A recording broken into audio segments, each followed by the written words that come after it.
welcome back. This is Arlene. Hi, this is Gowri. And I'm Asmod.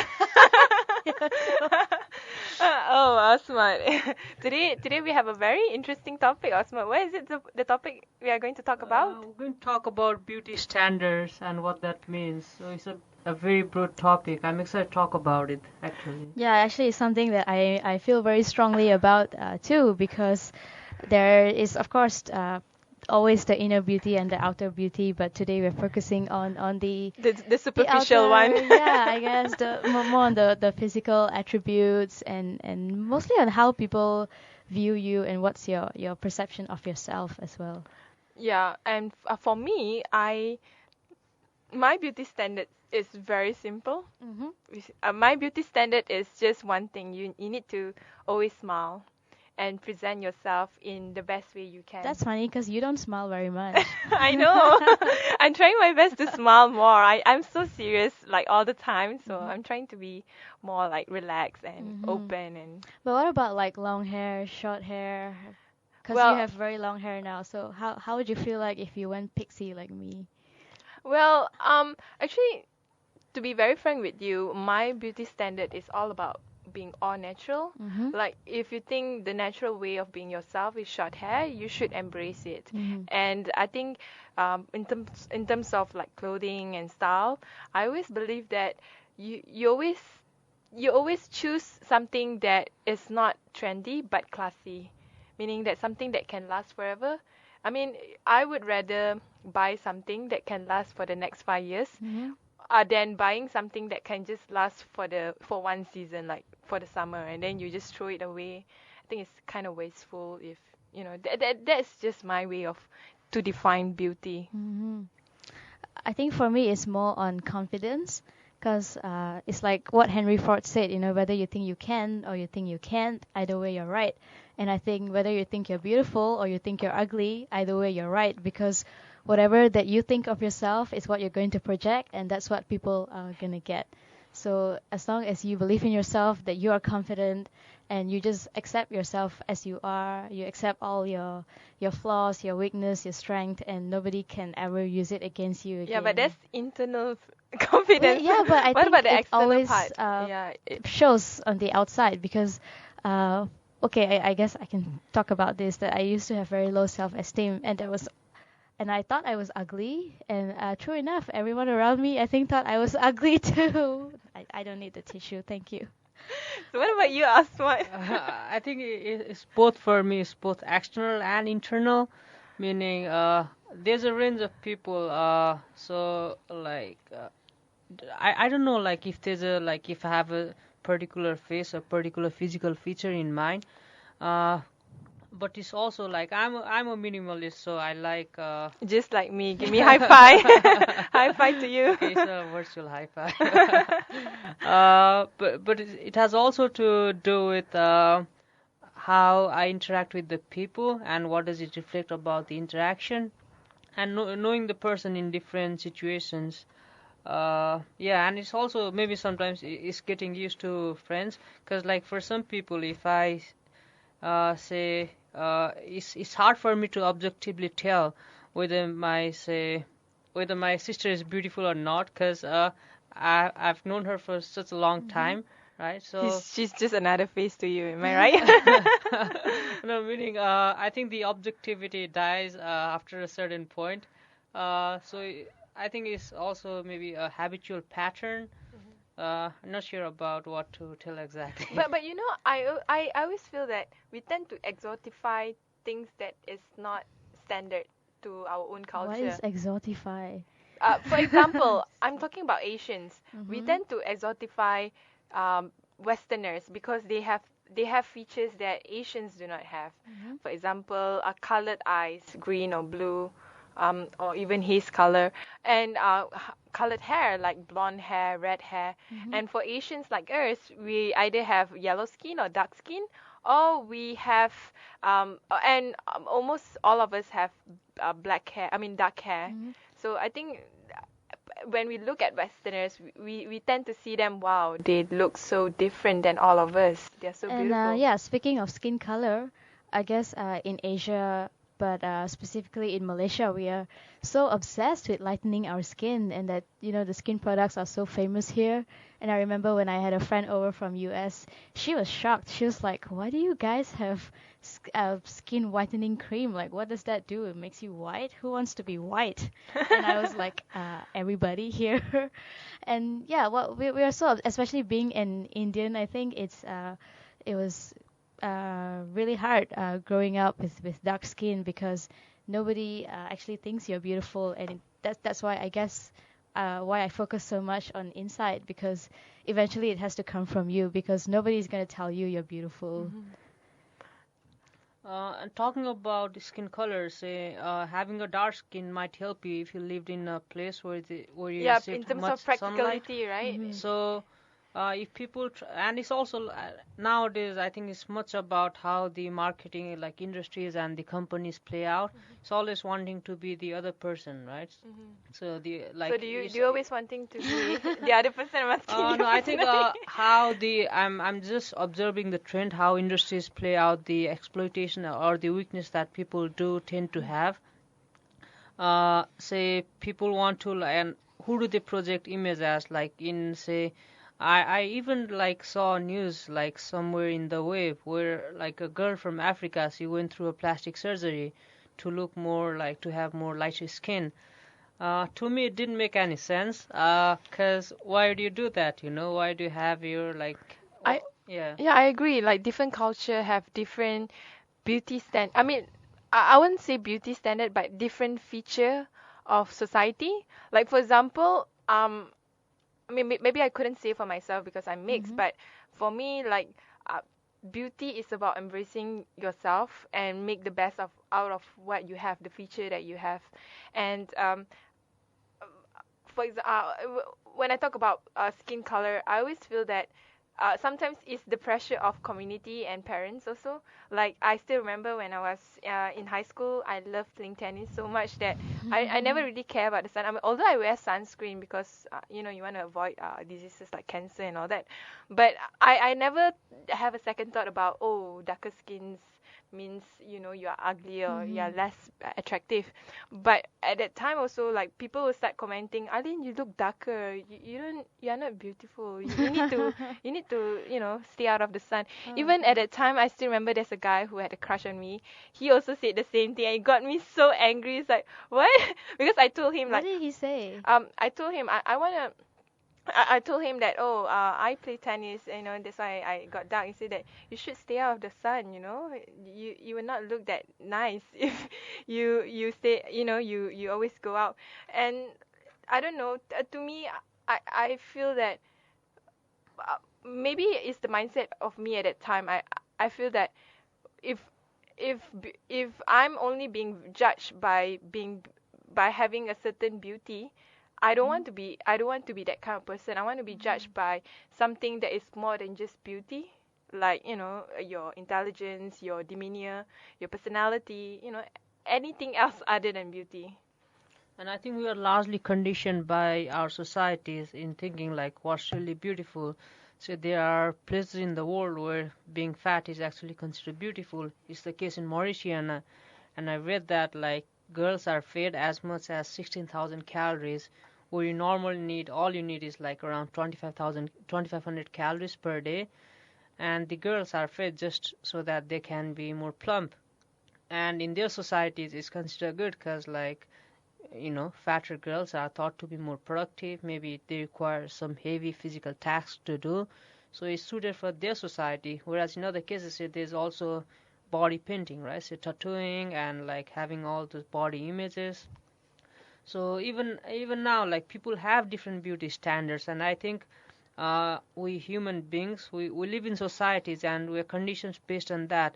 And especially now, we grew up with modern mass media, and they largely shape like we see movies, we have superstars who act in a very fancy and sometimes in weird ways. And we set our standards based on that because we grew up with it, and we stop questioning if that's what we want. Yeah, and also when you look at photos on magazines and all, a lot of young people, I guess even when I was young, I didn't know about Photoshop and what the wonders that Photoshop can do.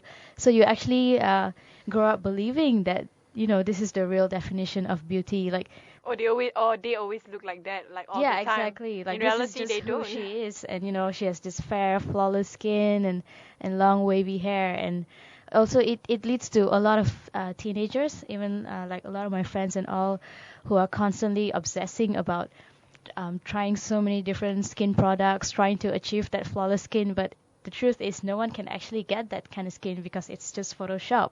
I totally would agree with that because I still remember I read an article about how the industry, the fashion industry especially, regardless is high fashion or the fashion in general, they still have this one ideal view of beauty, and which is the ideal view is you have to be white, tall, blonde, and you just have to have that Eastern European face. That's why uh, a lot of models, they have that particular face where it's high cheekbones, small lips, big eyes, blonde hair.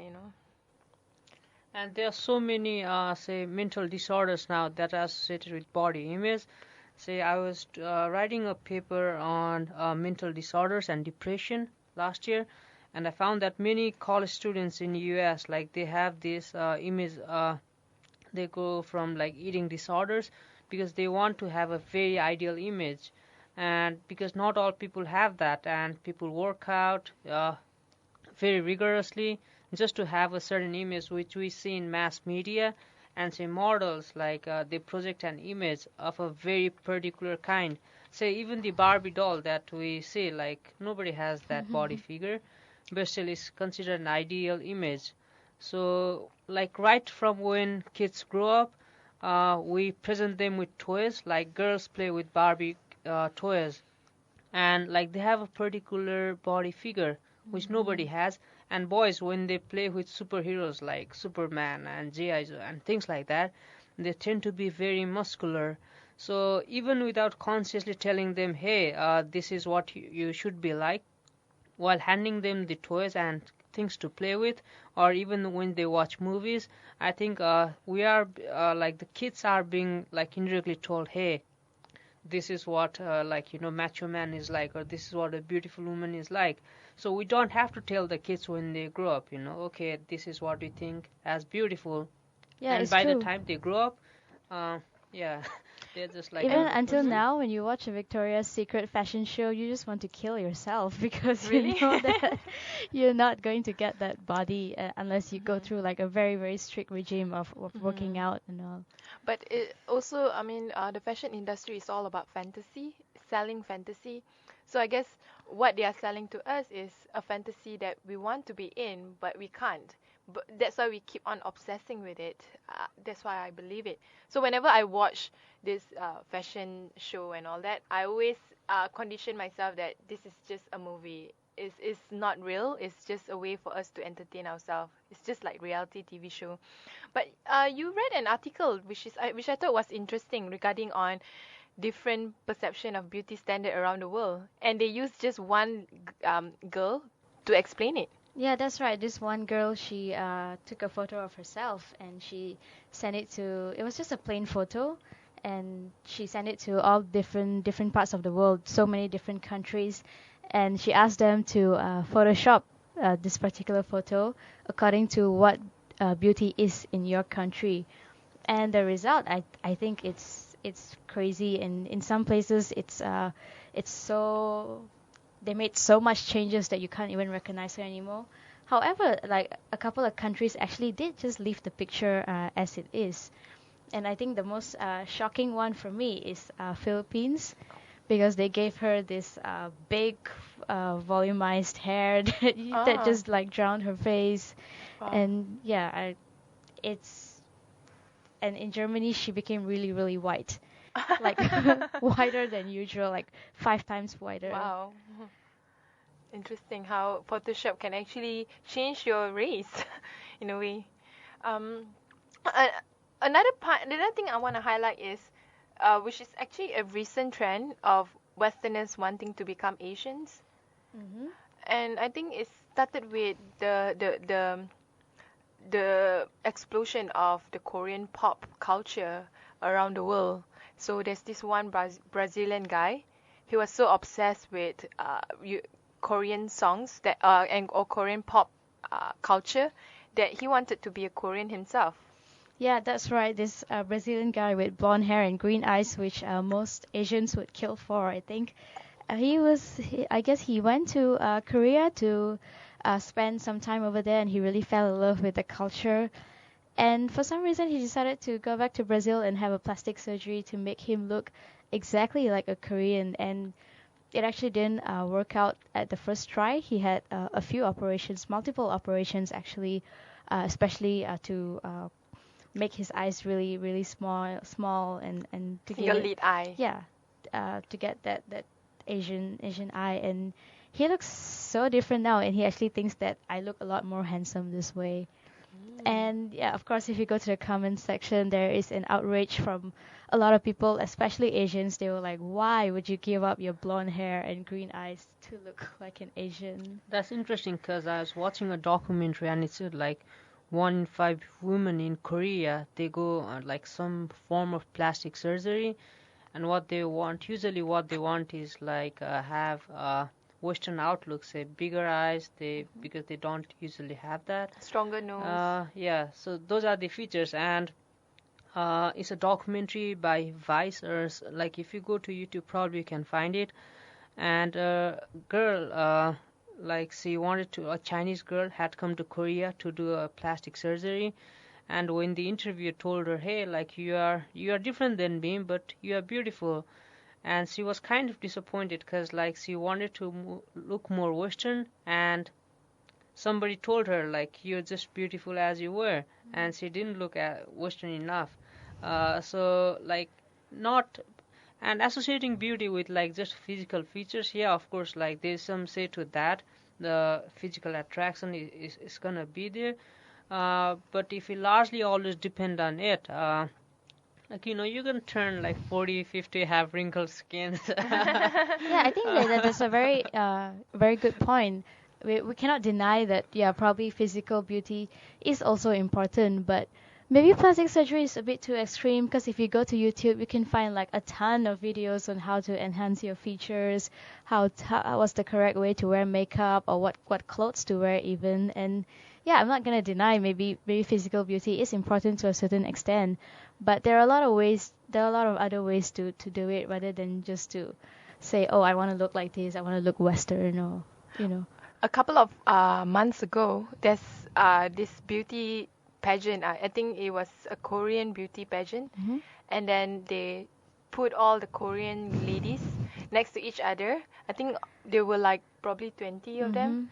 And then to people who are non-Koreans, even Koreans themselves, they were like, is it like 20 looks of one girl, like different looks of one girl? Because of the Korean plastic surgery, and they have like this one ideal of Korean beauty standard. So everyone actually looked the same.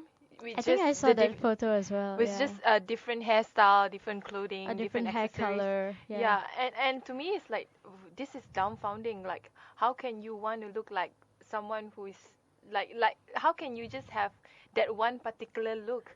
But why can't you appreciate who you are? And to be very frank with you, the real Korean beauty standard, if I want to go back, like probably half a century ago, it's very, very different. They have plum cheek, round face. Their hair is, of course, long black hair. And for a typical Korean, their eye is much more smaller than a typical Chinese or Taiwanese person. And also, their skin tone is fair, and they just look totally different. So for those who wants to know like what is the real Korean beauty, you have to go to North Korea to actually witness it, because in North Korea they still maintain that original beauty standard of the original Korean beauty. But what about you, Asmod? What kind of like challenges or what did you have to deal with while growing up? What is the Nepalese beauty standard? I think that's the right word. No, like there's a huge market for fairness cream, both for men and women. Oh, Like, okay. But maybe you can talk about men's perspective, because uh-huh. yeah. So people do like it is largely depends because when I was growing up, like boys used to have like Beckham hairstyle, right? Because of the World Cup. And there's certain like and it changes a lot depending upon what the pop stars do, like the especially in US and the other parts where people are really crazy about that, and even like what they see in movies like Bollywood stars. So it depends what kind of clothes they wear, what's the trend going on, depends on that. Uh, it also depends on where you live. Say if you live in a city in Kathmandu, so you're largely influenced by Western culture. But if you live in a village, you have different beauty standard. People wear different kind of clothes.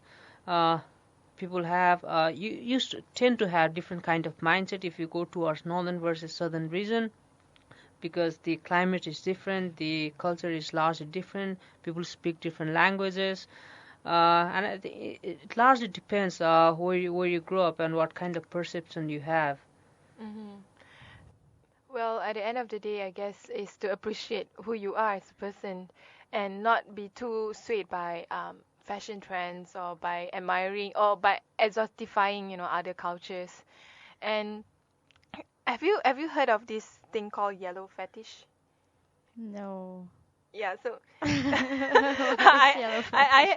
I have to mention this because even in the Western culture, among the Western males, Mm-hmm. they have this yellow fetish towards Asian girls. So Ah, okay. instead of they call it yellow fever actually, but some of it called yellow fetish. So instead of like falling in love with a typical white woman, with typical white feature, they actually tend to exotify Asian women and see them as something, wow, they are so beautiful.